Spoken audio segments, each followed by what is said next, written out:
মার্কিন হামলার জেরে উত্তপ্ত মধ্যপ্রাচ্যের পরিস্থিতির মধ্যেই নতুন করে কঠোর বার্তা দিয়েছে ইরান।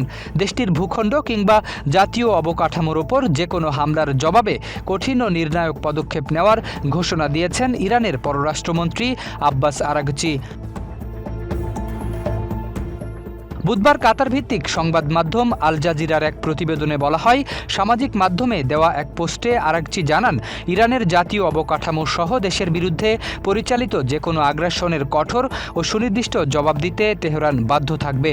শুধু হামলাকারী নয়, ইরানের বিরুদ্ধে পরিচালিত হামলায় যে কোনোভাবে সহযোগিতা করা পক্ষগুলোকেও কড়া সতর্কবার্তা দিয়েছেন তিনি।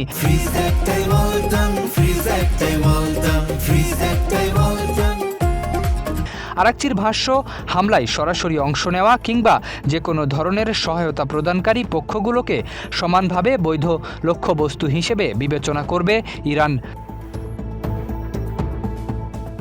অন্যদিকে পাল্টা হুঁশিয়ারি দিয়েছেন মার্কিন প্রেসিডেন্ট ডোনাল্ড ট্রাম্প। তিনি বলেছেন, এখন থেকে ইরান যদি হরমুজ প্রণালীতে কোনো জাহাজে ক্ষেপণাস্ত্র, রকেট, ড্রোন বা অন্য কোনো ধরনের হামলা চালায়, তাহলে জবাবে যুক্তরাষ্ট্র ইরানের একটি করে সেতু অথবা বিদ্যুৎ কেন্দ্র বোমা হামলার মাধ্যমে সম্পূর্ণ ধ্বংস করে দেবে।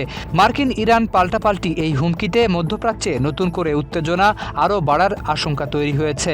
পরিস্থিতির দিকে নজর রাখছে আন্তর্জাতিক মহল। শরীফ উদ্দিন, ইত্তেফাক নিউজ।